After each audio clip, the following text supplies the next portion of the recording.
purpose of this series is to give us hope, victory in the world where it looks like Satan is active and Satan is winning. And then last, to help us anticipate ultimately being in God's presence forever. As the book, as Revelation ends, it talks about heaven and it talks about the new heavens and the new earth. So that anticipation, I think, makes it all worth it. So in today's lesson, the issues that the book of Revelation raises, there's a ton of them. So much so that sometimes this keeps people from actually diving into the book of Revelation. What happens is typically you get one of two people or one or two approaches toward the book. Some people think that the issues are so great and the book is so mysterious they'd rather not deal with it. And that's the way I did for years. Unfortunately, I thought, I don't know anything about the book of Revelation. Don't ask me to teach it or preach from it. I'm not going there. And unfortunately, I missed out on some blessings when I took that attitude. Then there are people who come at the book of Revelation with their own twist of particular interpretation that turns it into the wildest book you could ever imagine. And most likely ideas that were never intended to come out of the book of Revelation. So we're going to look at those. Those are the two extremes we don't want to be involved in. What we want to do is to try and come at the book of Revelation understanding some unique features of it. I'm going to talk about this morning briefly some of those unique features that make it different from all the rest of the Bible, that makes it different even from the books of the New Testament. Okay, here's some of the questions. What is a revelation?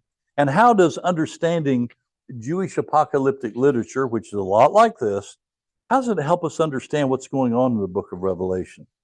Who is Jesus Christ in the book of Revelation? What role do angels play in the book? Who is this servant John, and why in the world is he stuck on the island of Patmos? How did he get there? What does it mean to testify about Jesus? What are the sevenfold blessings in Revelation, and how can I claim them? What's the significance of the specific numbers used in the book of Revelation? What does the phrase, the time is near, mean? Because it occurs in the book of Revelation. Is the book of Revelation only about the past, or only about the future, or maybe both? And we have to settle that. And why is the book of Revelation at the end of the Bible? You ever thought about that? How come it's not before the book of Genesis? So we'll talk about that. Its place in the Bible is significant. Why is the book of Revelation so often misunderstood and misused? Historically, there have been main system of interpretation toward the book of Revelation.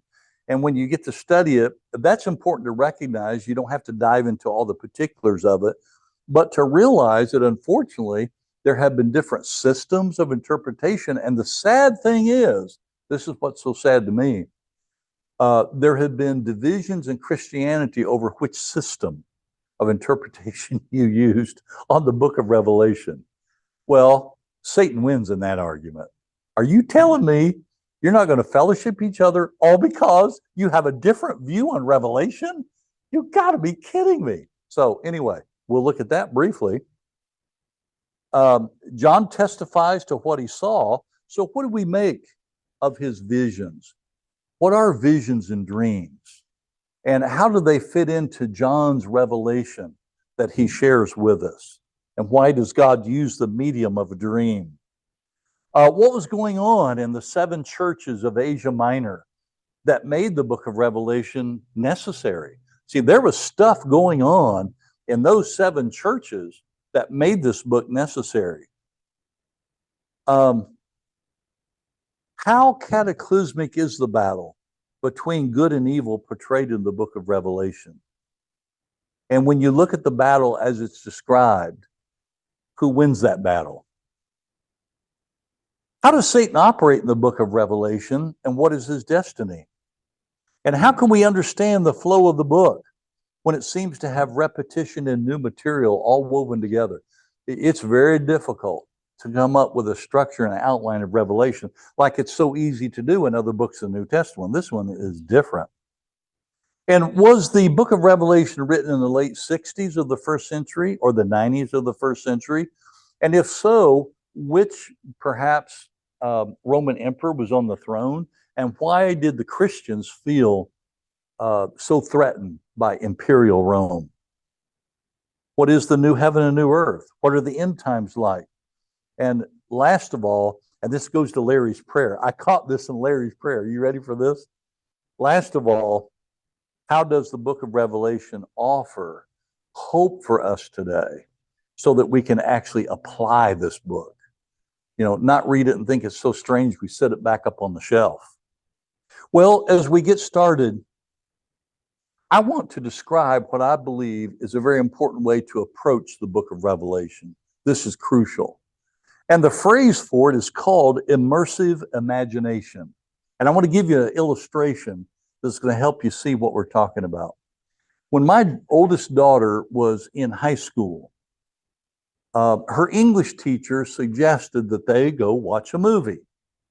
And they were supposed to watch this particular movie and give a report on it. Well, because it was rated PG-13 or whatever it was rated, she was supposed to have a parent go with her. And I told Nancy yesterday, I wish I could remember which movie it was, but for the life of me, I can't remember. Okay. So anyway, we go to the theater, we watch this movie, and I'm sitting there the whole 2.5 hours trying to connect everything and make sense of everything. And when the movie was over, we got in the car. I said, Sonia, I am so exhausted. I'm so worn out. What was that movie about? She goes, oh, Dad, you know, you're not supposed to try to make sense of it. I said, really? She said, what you're supposed to do is just sit back and enjoy it and allow the movie just to draw you into its world. I thought, oh, I went about this the wrong way. I was trying to study the movie, connect everything, make sense of everything, and it wore me out. And she said, no. And so the book of Revelation is inviting us, like a movie, to enter into its world, sit back, allow ourselves to be drawn into it. And if you try to figure everything out, it's going to drive you crazy. Okay? Here's another illustration that a Bible teacher gave several years ago, and I thought this was good.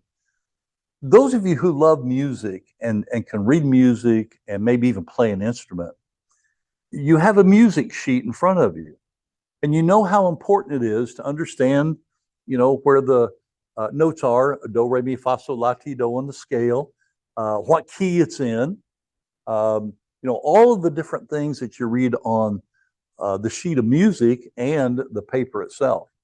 Well, what if you spent your whole life as a musician just studying the sheet of paper?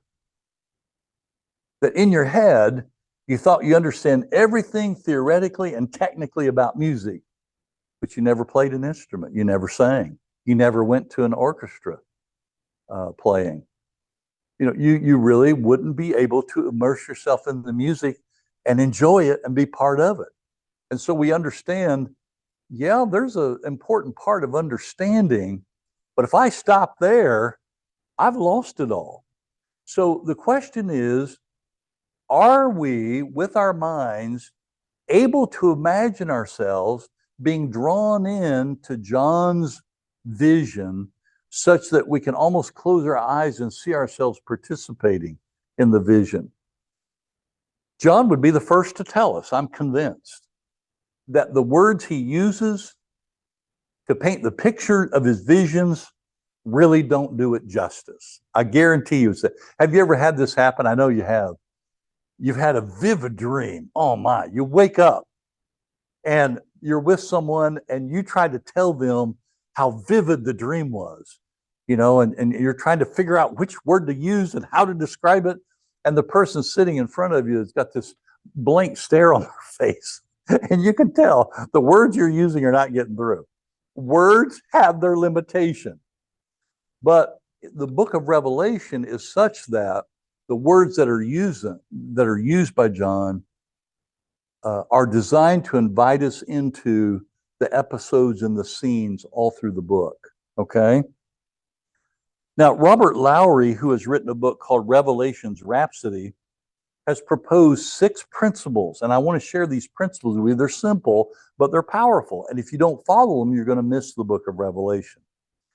First is the scripture principle.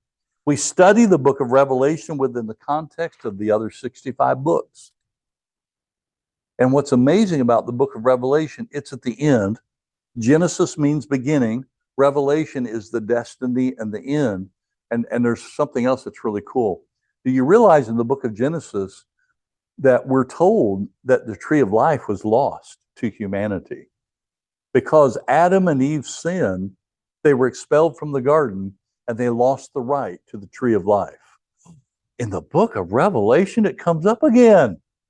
Because of Jesus and what he's done for us, and we participate in God's kingdom, humanity now has the right to the tree of life. And it's eternal life. And so I would say that the theme of the whole Bible is the tree of life lost and regained. And when you get to the book of Revelation, there's some wonderful ideas connected with, such that it doesn't matter how bad things get, when you're faithful to God, you're still going to have the right to that tree of life. Nothing Satan can do can take away that tree of life. He doesn't have that kind of power. So this morning, and I'll share more of this with you as time goes on, but I just wanted to share that with you because these principles that we're going to talk about as we go on are very important, and that's the first one that I'll share this morning. And then I think it's important that when we approach the book of Revelation, there's two attitudes. One is that of humility. We strive to approach God's written word with the willingness to allow God to impose his agenda on us, not vice versa. We don't impose our agenda on the word. So we can hear his word and live faithfully according to his word. And we have to avoid being dogmatic about using the book of Revelation to pinpoint dates and events as if we know exactly how to apply the book to today's events. And I think I've told this story once, but when we were living in Lansing, Michigan, I was in my office one day and somebody called up and they gave their name. They said, "Now you don't know me, but I'm sitting on the steps of the Capitol building." Okay.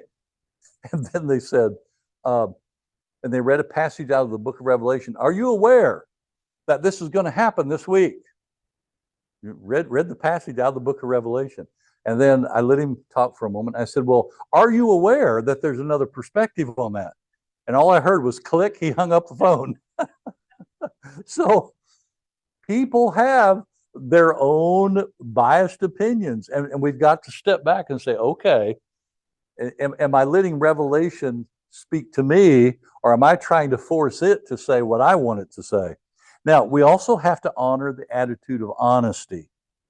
We must admit that the complexities of the book of Revelation are so different from anything else, and that we don't know it all.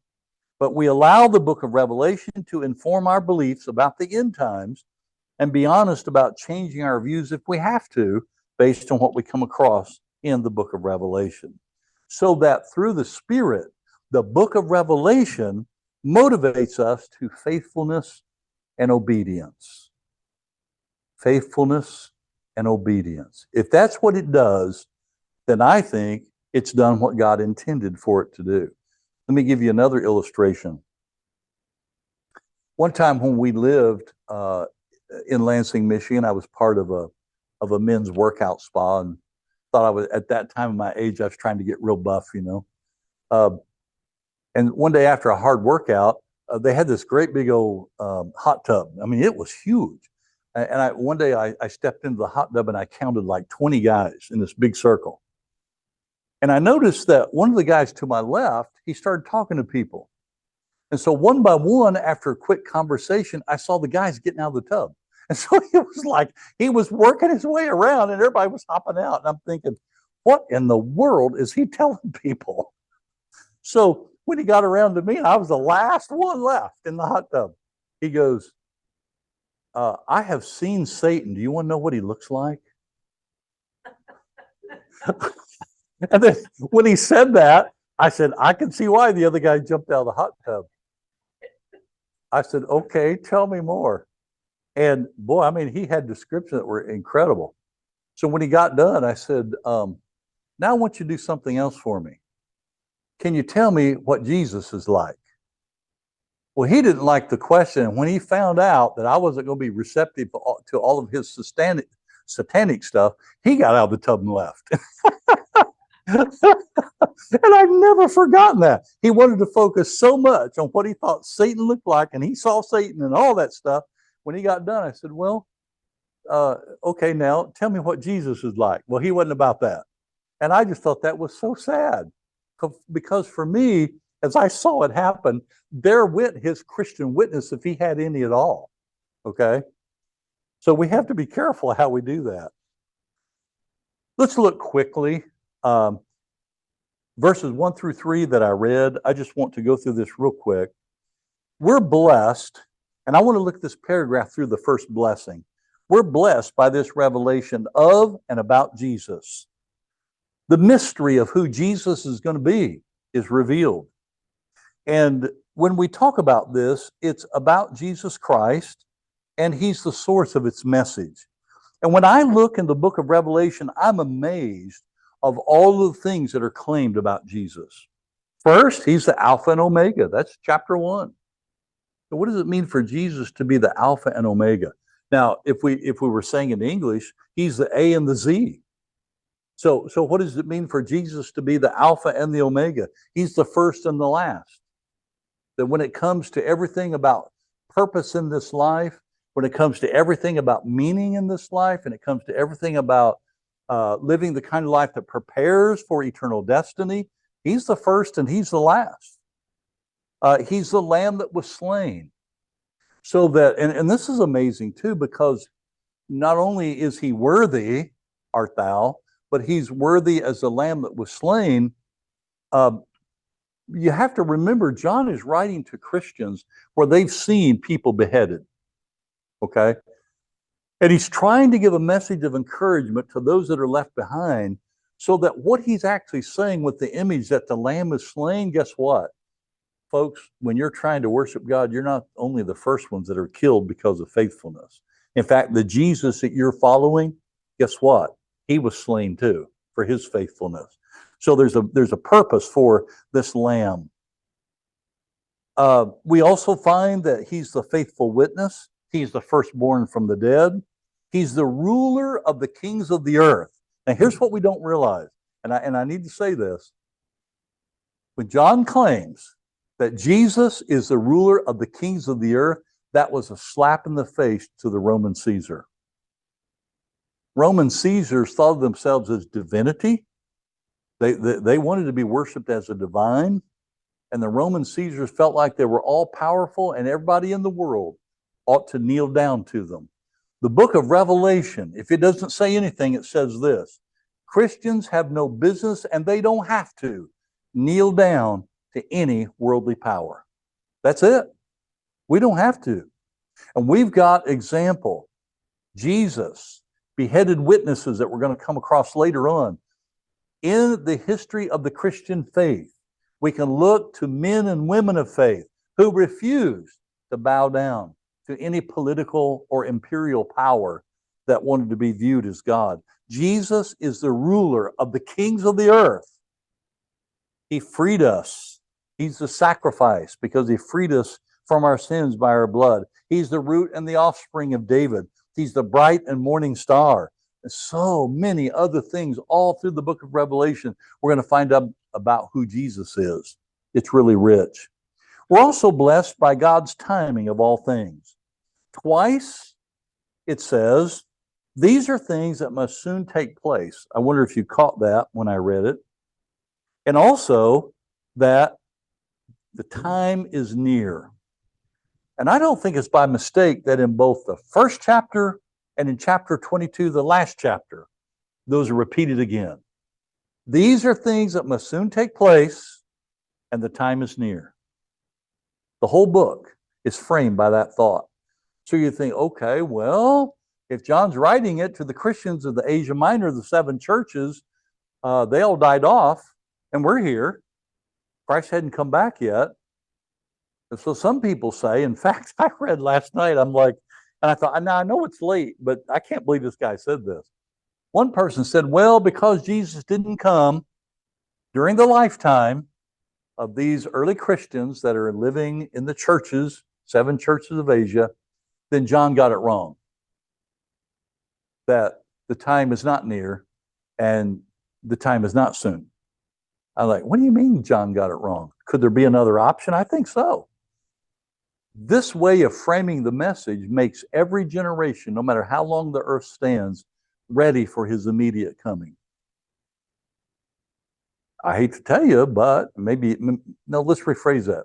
Maybe I'm glad to tell you. Jesus could come today or tomorrow. We don't know. And what's amazing is the end times in the thinking of the New Testament writers actually started at the beginning of Jesus' revelation or his resurrection. So from the resurrection of Jesus, the end times begin. And now we're in the end time. When people say we're in the end times, yes, we are. Every generation that's ever lived has been in the end times. Should we be preparing for the end of the earth and Christ's return? Yes, just like every generation should. Do I know exactly when he's coming back? No. Now, are things worse today than they've ever been? No. I'll surprise you, say no. When you read through human history, oh my. I'm glad I'm living today instead of other times and other places in history. But humanity is just as evil and sinful. Maybe the only thing that's a little different, because I've had conversations with individuals about this, it may be that in our day and time today, but boy, I tell you, Rome didn't have anything over on us, but we feel like that sin in all of its manifestations, even in its worst, is more public than it's ever been. Well, it's more public than it's ever been in our lifetime, that's for sure. And I would grant that. But sin's always been sin. Devil's always had his way on the earth. It's not going to stop. One of the things that, oh man, our time, let me say this, and then we're going to have to quit because I've got a ton more I can share with you. And it may be a blessing that the computer doesn't work because I'm watching the clock. I quit. One of the messages that just came home to me after reading Revelation again, and we need to hear this, and it's about Satan. He's not all powerful, and his time is limited. We need to hear that. He's not all powerful, so don't believe those shirts that people used to wear. The devil made me do it. No, no, no. No, I'm sorry. No, no, no. Devil didn't make you do anything. Now, he may have encouraged you, and you may have listened. But then number 2, his time is limited. And in the book of Revelation, he's not going to reign forever on earth. No way. And so the joyous message as you enter into the book of Revelation and begin to step into that world is that God is all powerful and God is above time. In fact, the word, when it says the time is near, and I had this on the PowerPoint and I'll end with it, it's the word kairos. It's not the word chronos. You know, we get our English word chronology. That's not the word John uses in Revelation chapter 1. It's kairos. It's God stepping into time. It's the right time and the right opportunity for God stepping in when God, have you ever thought about this? When God believes it's the right time for the world to end. What he hadn't told us was when that is. God knows when it is, but the time is near. And so I believe that one of the great things about the book of Revelation is when we dive into it, it's going to give us so much hope, so much encouragement to be ready when God steps in to human time and human history and stops it all so that we're now ushered into eternal destiny to be in his presence. And one of the neat things when we get toward the end of the book of Revelation is to look at all the ways that even though language itself is limited, John tries to describe the bliss of being in God's presence forever. It's really cool the way he does it. So this morning, if you need to come to this Jesus, the Lamb that was slain for you, who's paid the price for you, and you need to hear him knocking at the door of your heart and open it, won't you come while we stand and sing number 718?